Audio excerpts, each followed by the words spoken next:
Swayam Prabha. Digital India. Educated India.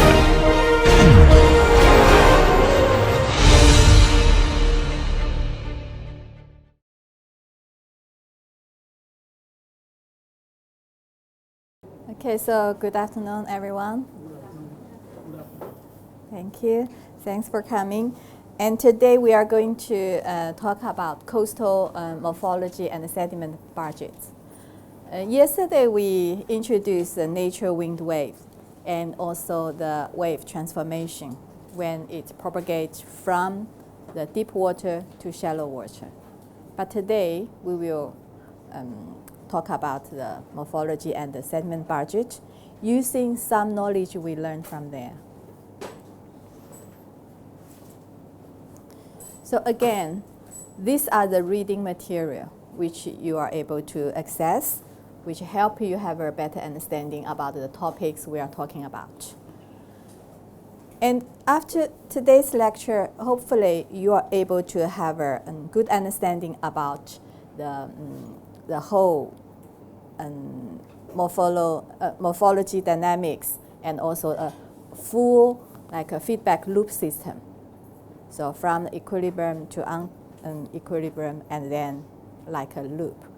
And also use some very simple models to do the sediment budget estimation and also the calculations. So that's an outcome we hope we will be able to have after the today. So actually we have three parts. So first is a morphology, second is a sediment budget, and the third one is modeling. So we are going to use either Python or MATLAB to do the modeling part. So for coastal morphology, what it is. So in the slides, we are able to see that it is a study of the morphological development and evolution of the coast as it acts under the influence of winds, wave, and currents, and sea level changes. So these are the four major driving forces for the morphology variations. And also for this one, who are involved? So the engineers, scientists from the civil engineering, physical geography, and nearshore oceanography, and marine geology. So all the scientists and engineers who are all contribute to the field. So that's a coastal morphology. So the picture here actually is not on the Gold Coast, not in Queensland, it's in New South Wales. Still in Australia, East Coast. It's the southern part of the East Coast. So we are here, for the Gold Coast, Queensland part, if we keep going on, we are up north. But here is in the northern Queensland, New South Wales, so in the southern part. And there are the key locations. The New South Wales government is a state government. They have paid a lot of attention on that. So from the picture you are able to see, that's before the storm, 2022, June. So the beach looked like this. But after the storm, which is on July 24th, now you can see a lot of the sand has been eroded. So all the property along the coast, they have been threatened. The government, they have a very urgent task, is to try to understand how big of the risks are and what we can do to prevent. So first we need to understand, quantify it, then we can take action. So I mentioned about a feedback loop system for the morphodynamics. And also over here, we are also able to see what we are meaning for that. So when we're talking about the region, you can see basically normally we stopped from here, so we're looking into this area. for this course over here. And also there is a concept, is a depth of closure. The depth of closure is at that location, the sediment thickness or the depth change will be very, very small. Then we said that's a depth closure. Also, of course, that will be in the deep water part.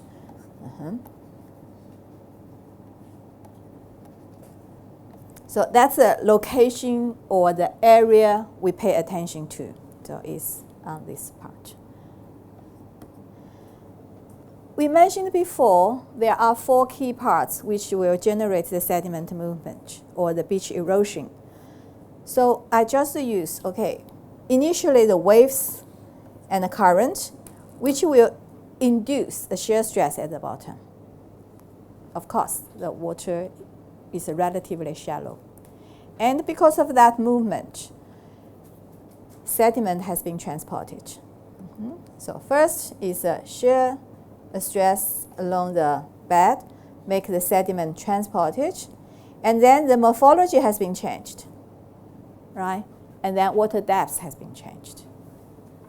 So that change will be keep coming back and change the change the wave and the current.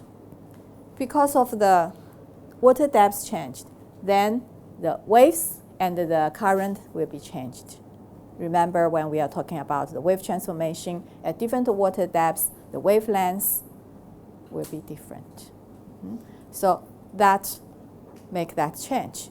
So of course, then this will be coming back to change the shear stress near the bed.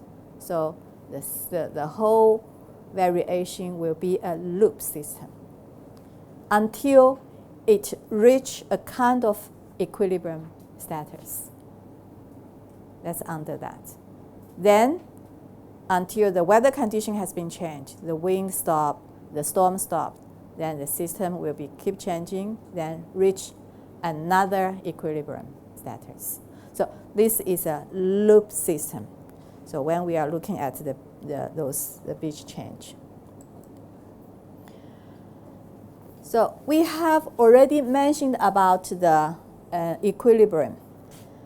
But here, the equilibrium also we are able to see. This is not a static equilibrium, it's a dynamic. So it keeps changing over there.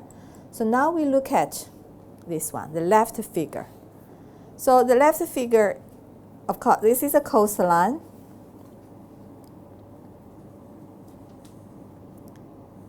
Is here.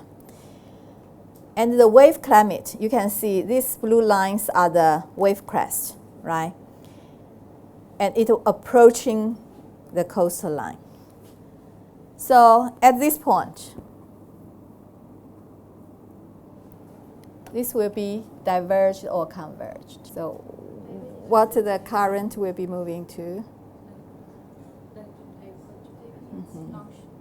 Yeah. So you will have the currents move. It will be change the sediments at the bottom, and then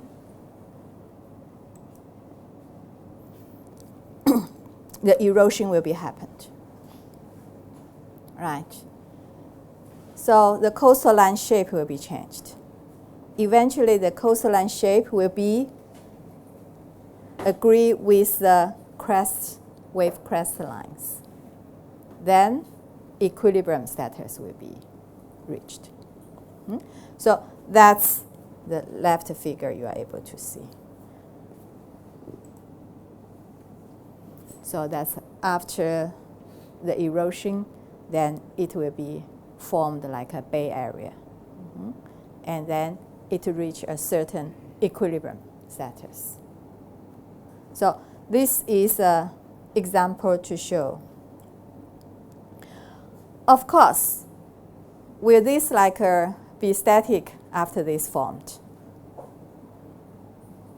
Not really, right? Because the weather condition will be changed, the wind direction will be changed. The wave direction won't be always, so like a different season, you will have different dominant wave direction.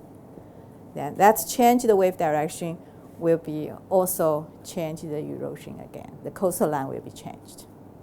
So this will be the this erosion we're able to see.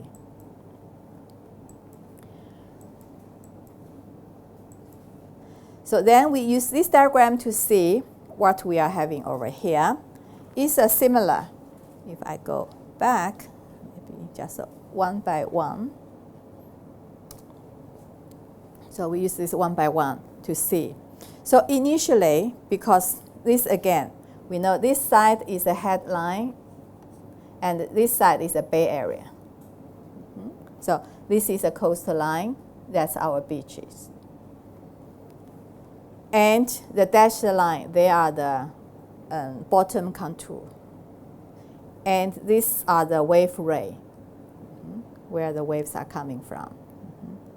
Again, at this time, we have a higher wave, and which will be converged over here in the headline, right? So that's because of our conditions, the wave condition and the bottom contour.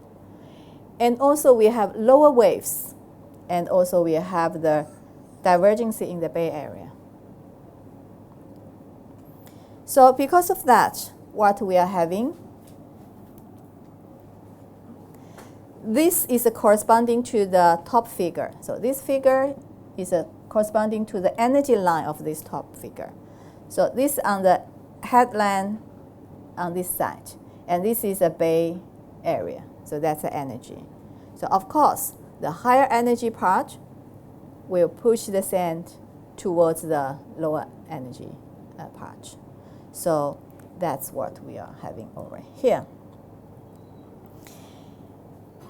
Of course, that will be keeping the gradient change of the sediment transport.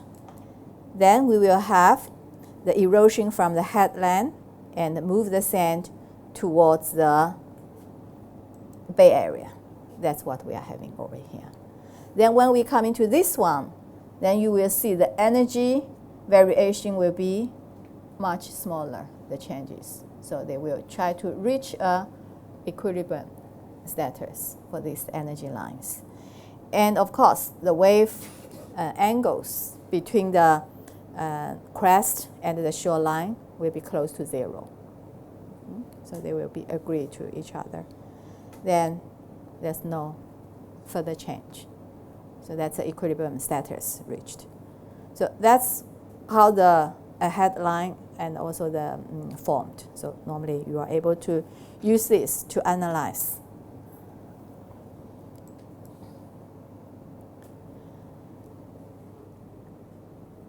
So when we are talking about that, we always also refer to a response time. So what is the response time? Which is a time taken for morphology to adjust to a change in a forcing climate. So a storm coming, the beach eroded, how quickly? So that will be normally, can be in hours or in days, right? And also the measurement of the system, we will be able to see. That will be based on the energy. So we look at this one. This is a pre-storm. You are able to see how big the beach it is. And this is after storm.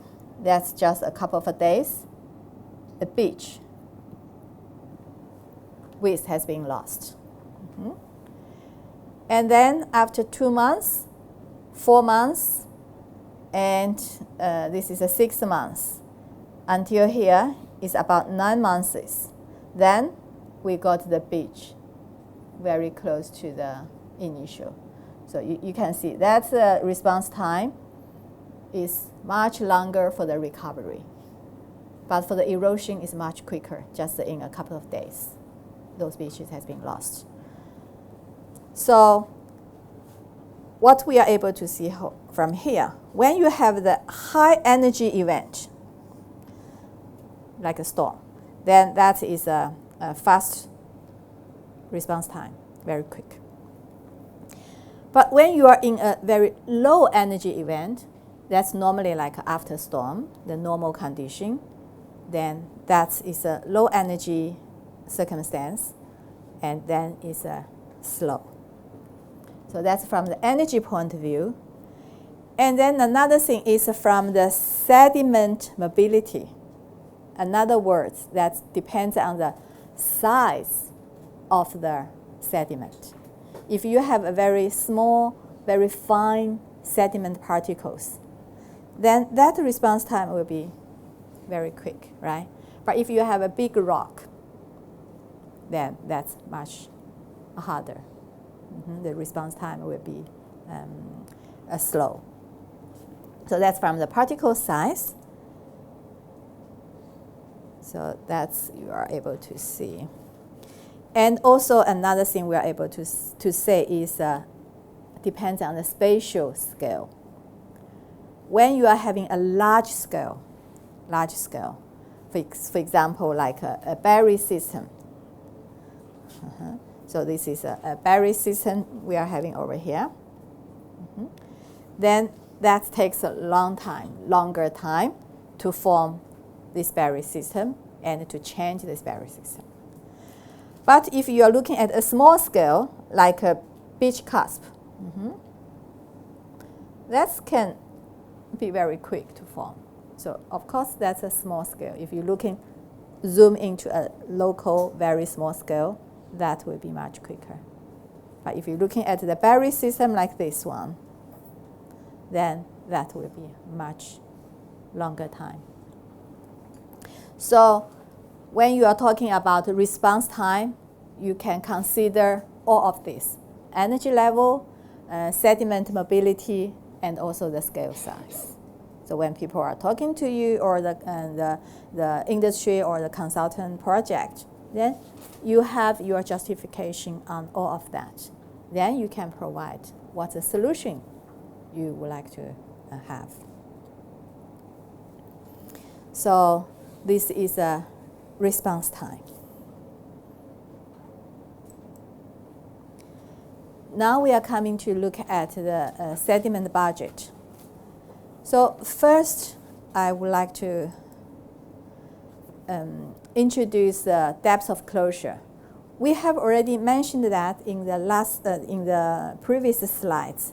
So that's a very important parameters. So we look at the definition over here. So it's a theoretical depth along a beach profile where sediment transport is very small, but how small is very small? So we also say non-existent, then clearly defined. The depth after which no significant morphological change occurs. Normally, we having the location, the change is less than 0.3 meters.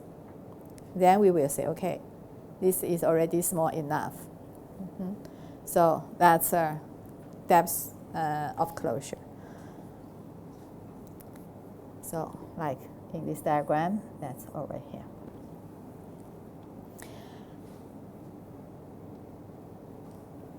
And in this like a sedimentation transport discussions, we can also think, okay, that is a boundary of the offshore. So in different applications for the offshore definition will be different, but over here, that's our offshore boundary. So past that boundary, we can think, okay, we are not taking into account all the calculations. We can ignore those budget or the mass conservation. So we have this introduced here. Now we look at how we quantify or how we find out the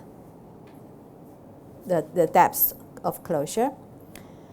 A lot of time you say, we don't have a measurement in that location, right? Or not every location, but how can we know it? So there are empirical formula. So this is from the empirical formula.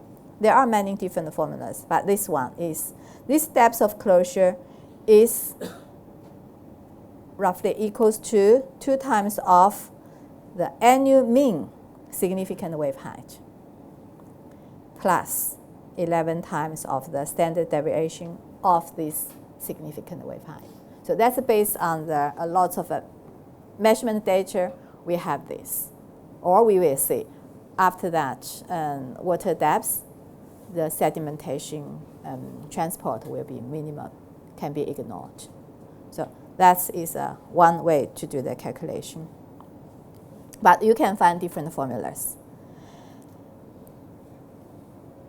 So that's at the depth of closure. You can see this point will not be changing all the time. The dashed line is the equilibrium profile. Otherwise, like a near shore, so you can see all of that is varying between these two lines.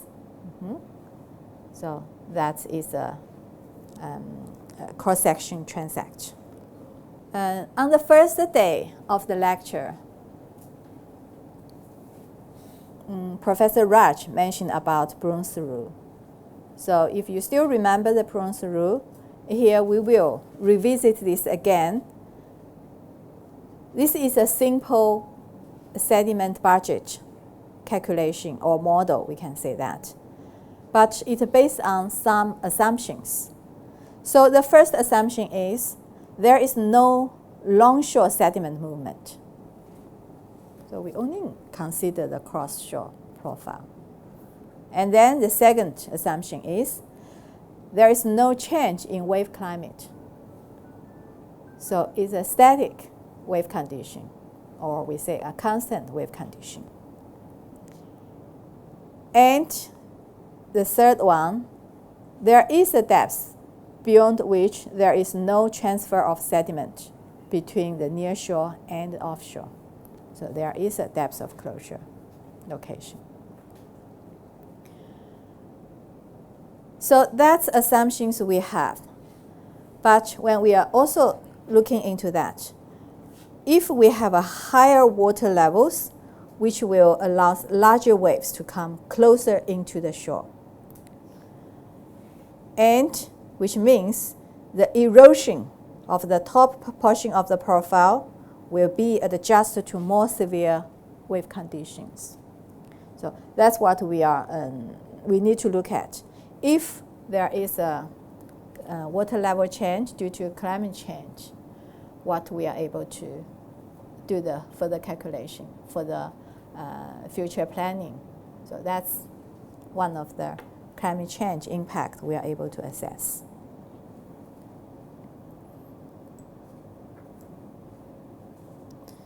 So we will further introduce the Brun's rules. Over here, we said there is a sea level rise. There is a sea level rise. So the sea level rise is delta Z. And also because of that, a water level change, the sea level change,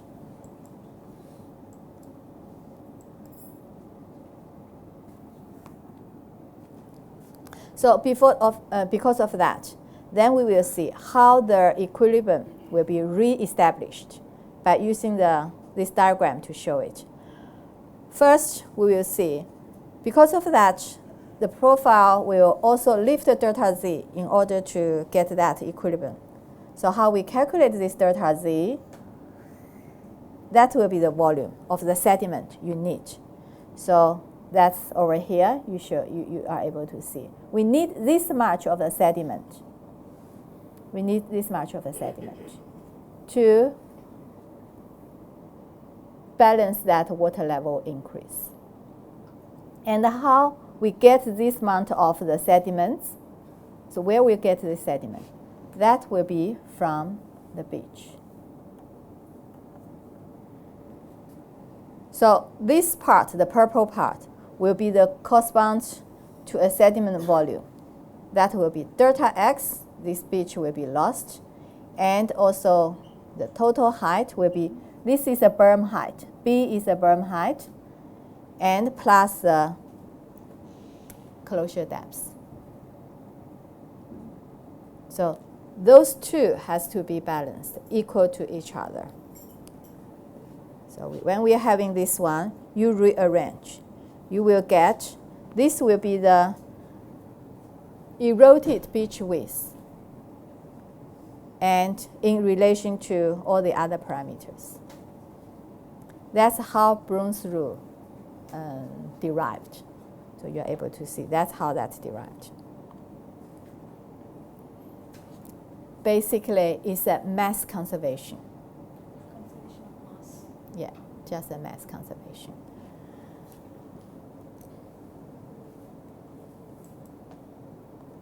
Now we will use the example to see how are we going to use this Brun's rule for the calculation.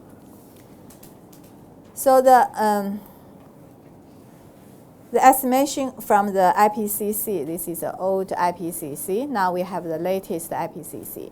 But the sea level rise, due to that, we are able to see for low emission and high emission, the sea level rise will be between this and this in 2100.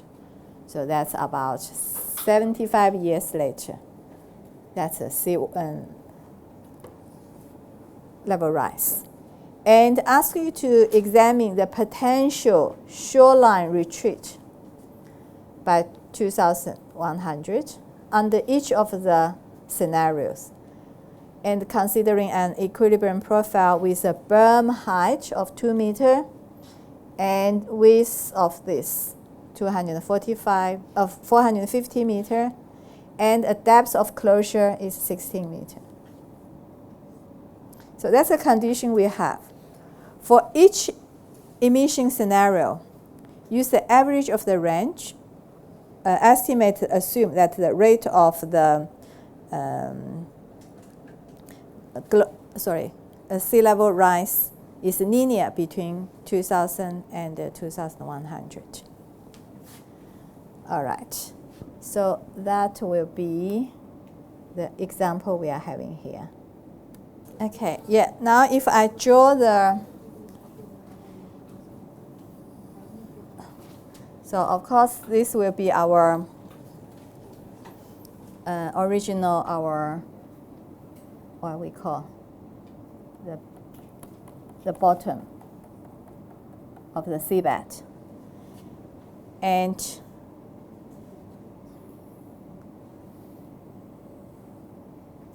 we have a water level, and this will be the depth of closure.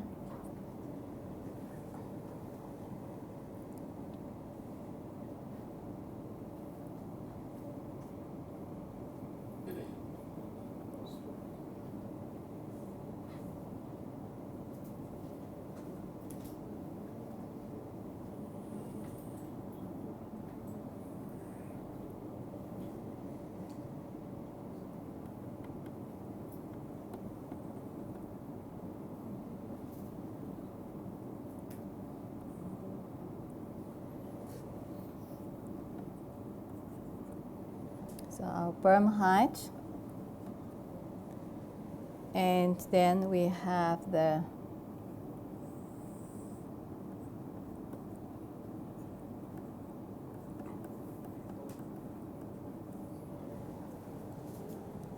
we use W.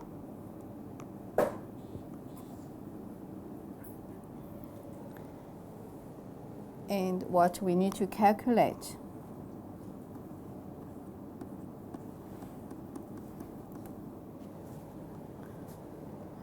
this is a delta Z. And also we have the depth of closure is a 16 meter. Okay. So by using the Brun's rule or model, we will have delta X equals to delta Z, that's a sea level rise. And then W is from the berm height to the depth of closure, and then divided by berm height to the plus depth of closure. That's a simple equation, very simple.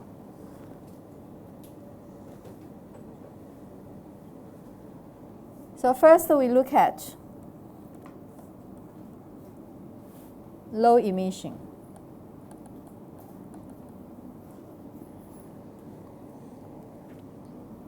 Which is a RCP 2.5. And we know the sea level rise is 0.28 to 0.6 meters by 200.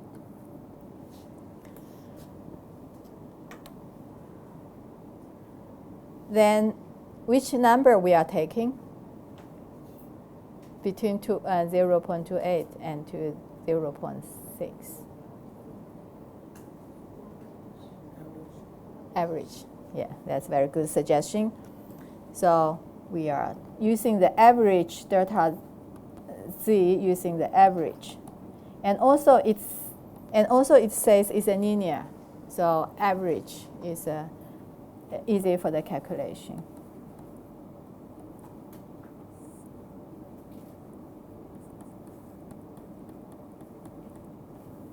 So we use the average. Therefore, we are able to do the delta x. That will be 0.445 times 450 divided by 2 plus 16, which is 0.755 meter. So because of the sea level rise, we will lose the beach about 0.755 meters. And then if you are looking at 11.15, we have already calculated the low emission RCP 2.5, and the delta Z we use the average, which is 0.445 meter, and then we calculate the beach loss. That's 11.1 liter.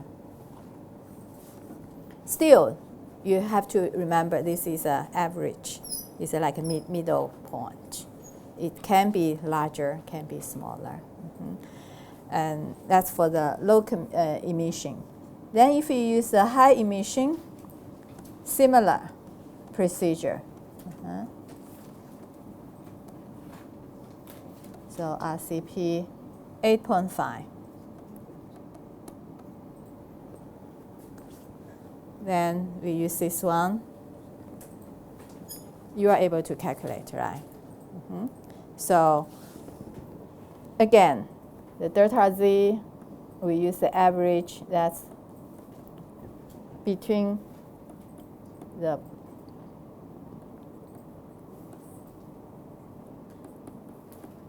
.755 meter.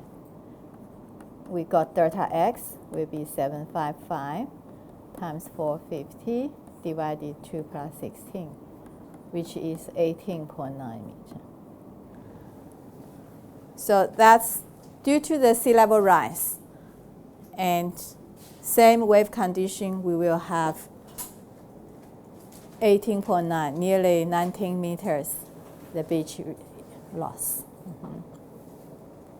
So that's the Bruns's law. You are able to use that for a quick estimation about the beach erosion. So if no question, now we will further look at, just now we look at is a cross shore.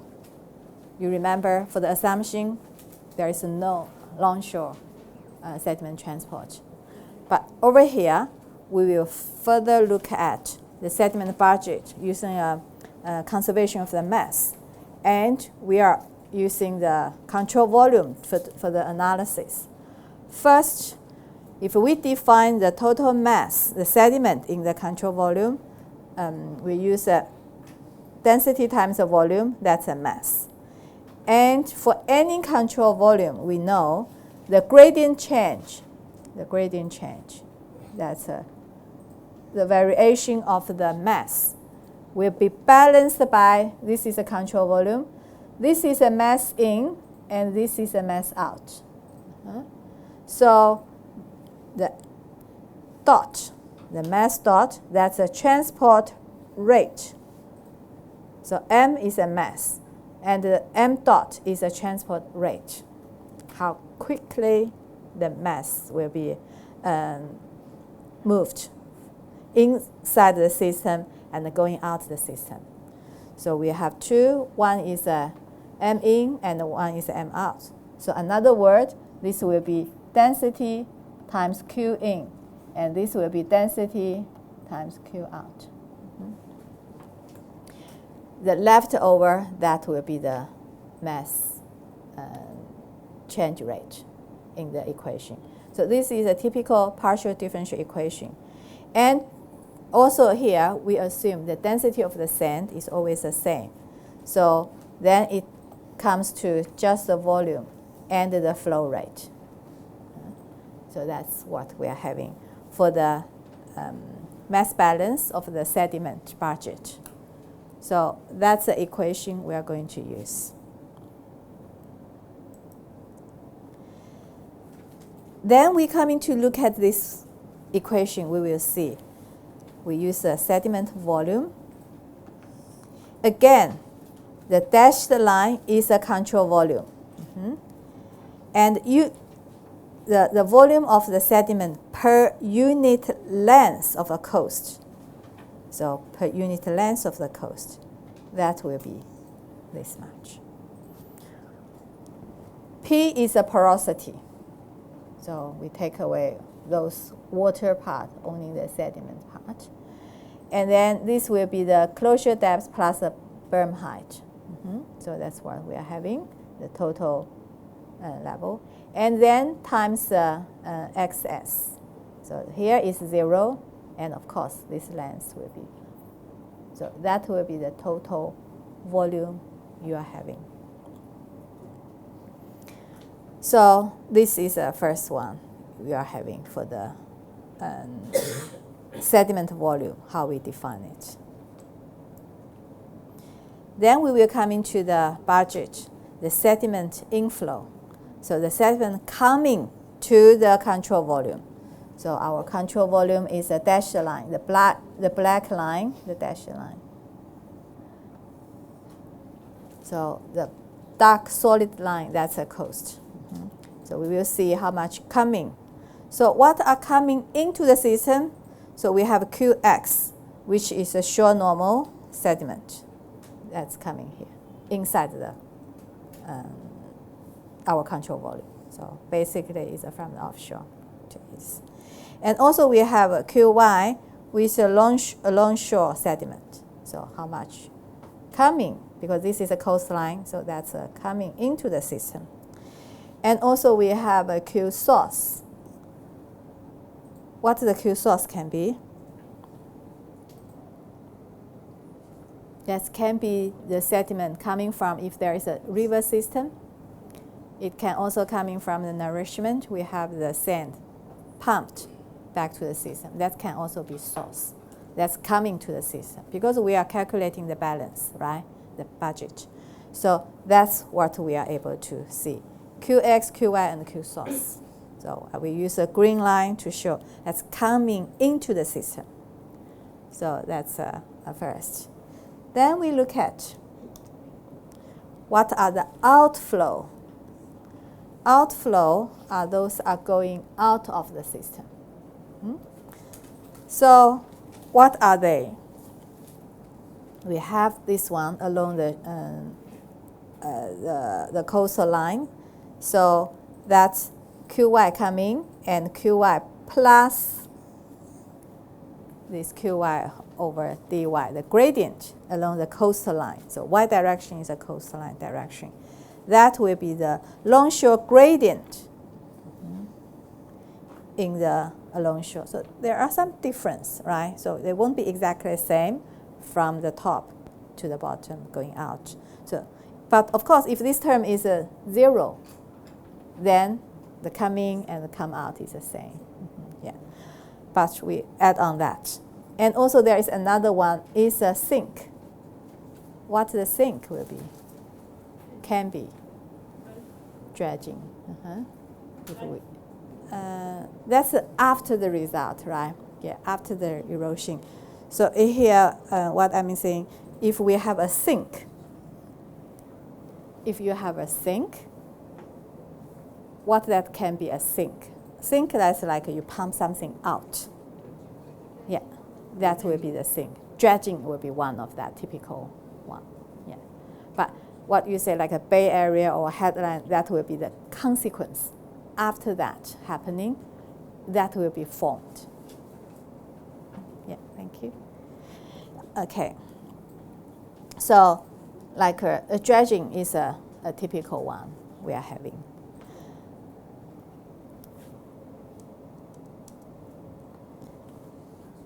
Once we have the in and out has been defined, then we will be further looking into. We have the formula. This is a dV. Remember, we have defined this one is a V. So our partial differential equation will become to like this. And on the right-hand side, Q in. This is a Q in. And this is a Q out. And this part is a V. So we are able to simplify the equation over here. But remember, we have a negative sign over here. The negative sign is introduced to account for the positive x-axis pointing towards the coast. Because over here, my x-axis is towards the coast. Yeah. So that's why we have to have a negative to make the variations agree with the coordinates. Then our final equation becomes to this one. Because this is a constant, this is a constant. So you will have the XS, that will be the shoreline location. The shoreline location. So that's how we get this equation, the derivation of the mass balance.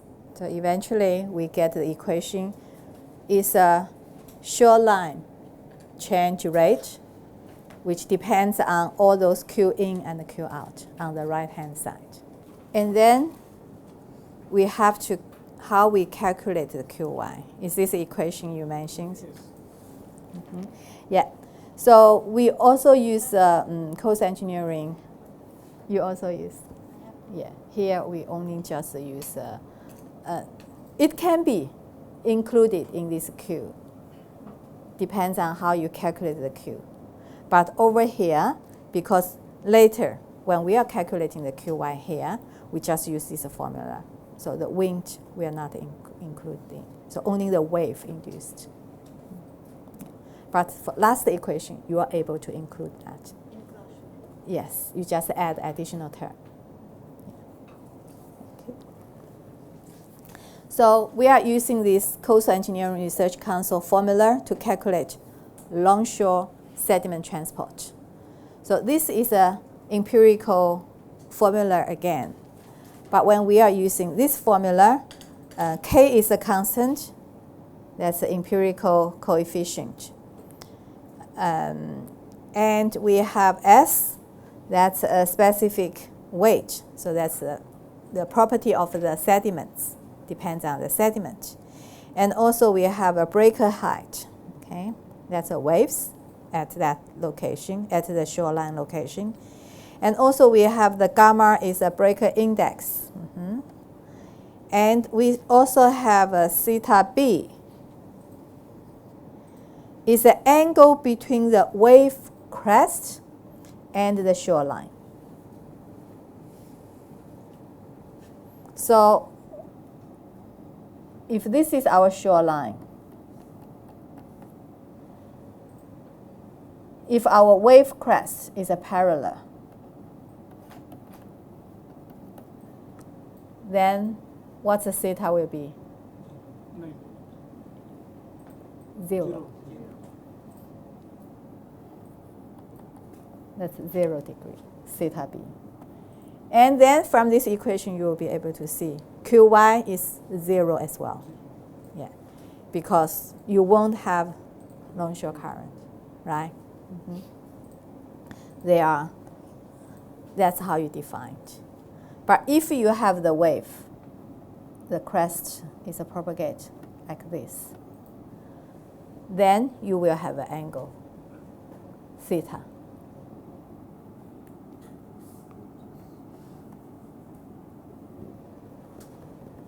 That's theta b you will have. Okay, so that's how you define. It may be changes monsoon and pre-monsoon. That's true. That's true. So that's just like a dominant. If you, there are ways to do it. If you use this equation over here, then your theta b, not a constant, it's varying with the season. Yeah. For example, your data is in January, theta maybe is a 10 degree, and in February, 5 degree. So your model actually is able to do this with the input.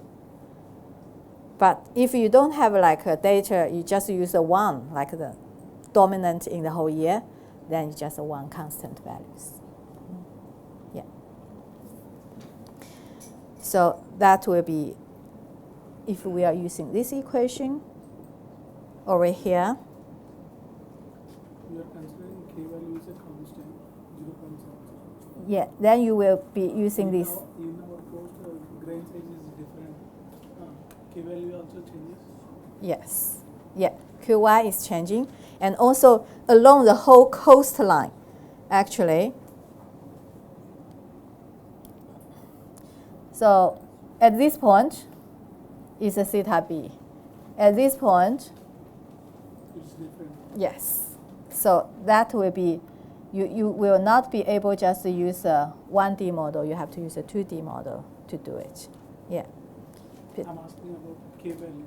K value. K, this value. K. Yes. Yeah, this is a constant. This is an empirical constant. It depends upon the grain size. But has a very weak dependence. Big- Yeah, and a lot of time, like this kind of a constant, you may use that as a calibration parameters. Yeah, you may. But that's from experiment, so most people think 0.77 is the best coefficient to do it. Yeah, but in your case, for example, your grain size maybe is very different from the other, from their experiment. Then you have to adjust that.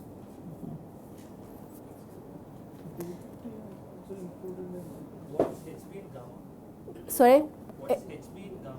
There's a breaker height. Lowercase HB, small. Small HB. Water depth, yes. Water depth. That's a breaker index. That's at that water depth. What is the breaker index of there? Yeah.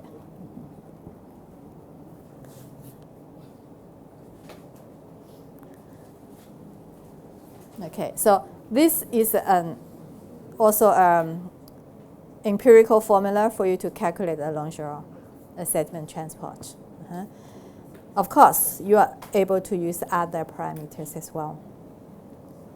In that equation, D50 also included. Which In equation? that equation, CRC formula, D50 also included. D50. Yeah, so you can have that D50 included Included number. in the formula. Yeah. You are not included. No, no. We just here, we only have the specific. Formula, in that formula, in that formula, D50 also included. Included. I remember, yeah, when I took this one, it's not included the D50. And also here, we have the range between these. You are mentioned Yeah, range. yeah. We have the D50 in this range. Yeah. So the empirical formula, then you are able to select the one, yeah, the most suitable for your case. Yeah.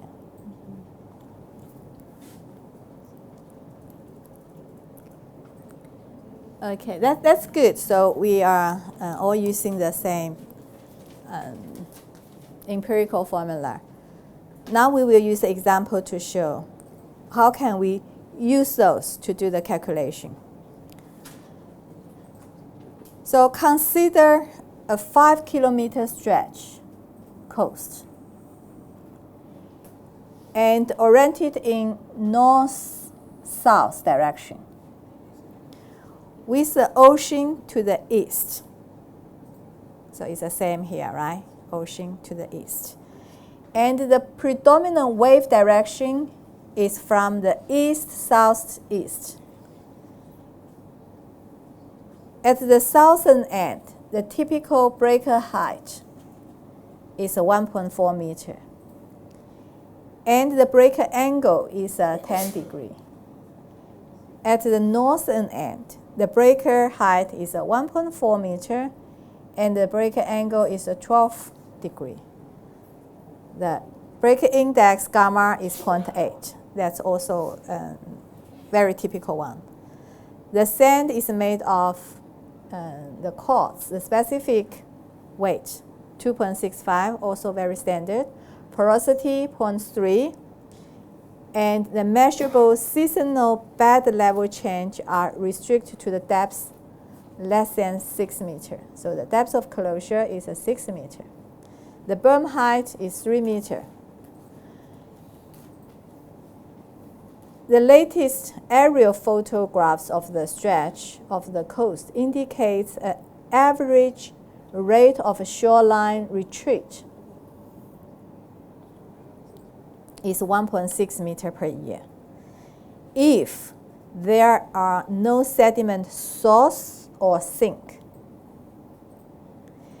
estimate the average shore normal sedimentation and transport rate. So what we are thinking from that, I always would like to see, okay, this which means Q source and Q sink, 0. And what you need to calculate QY.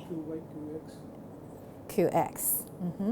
Yeah, QY will be using that longshore sediment transport equation. And QX, that's a final solutions. So that's a shore normal, that's QX.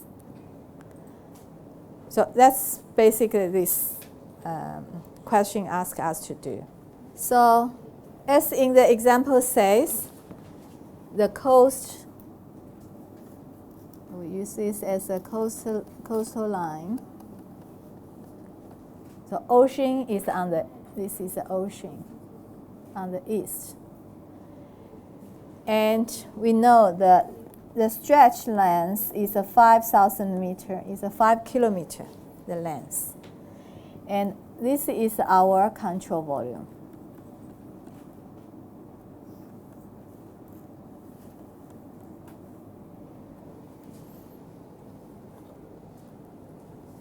And what we are having over here. So here we have coordinate. I will have the coordinate. I define the coordinate. So towards the coastal line is a positive x. And this is a y. So the y north point is 0, correct? Because that's our origin. So I just define that. So over here, we also have our y south. So y south, of course, that's 5,000. Right.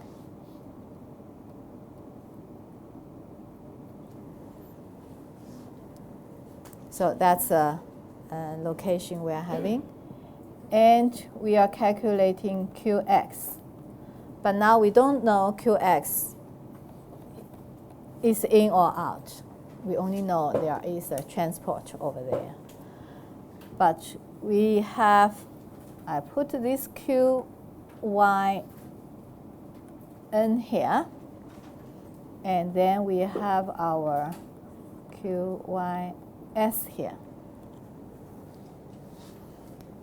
So what other conditions I have? Okay, I have another important thing is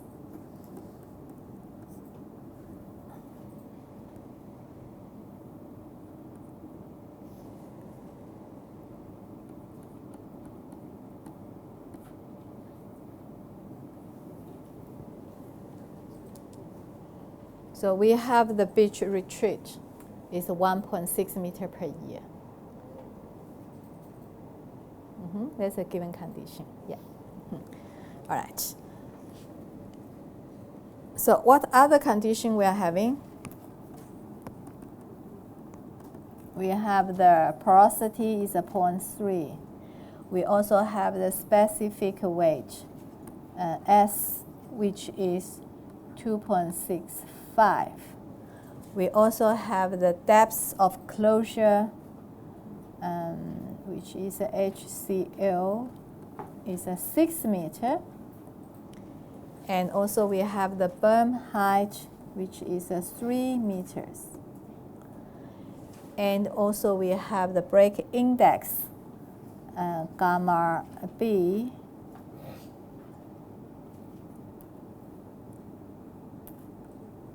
.8. So that's the conditions we have. So we are going to use the sediment budget.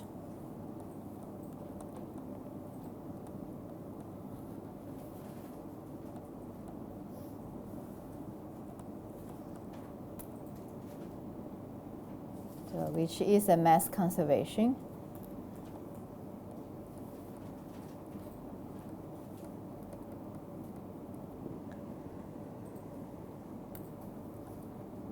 That's our equation, right? So that's the equation we have.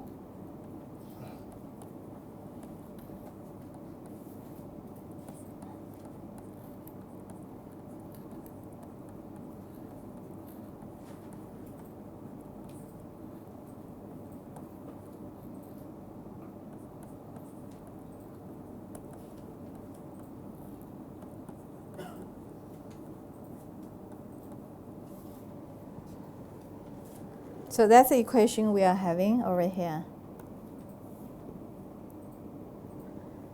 So we know this is a 0. We know this is a 0. So what we don't know, we need to calculate Q. We need to calculate this term. We need to calculate this term. Yeah.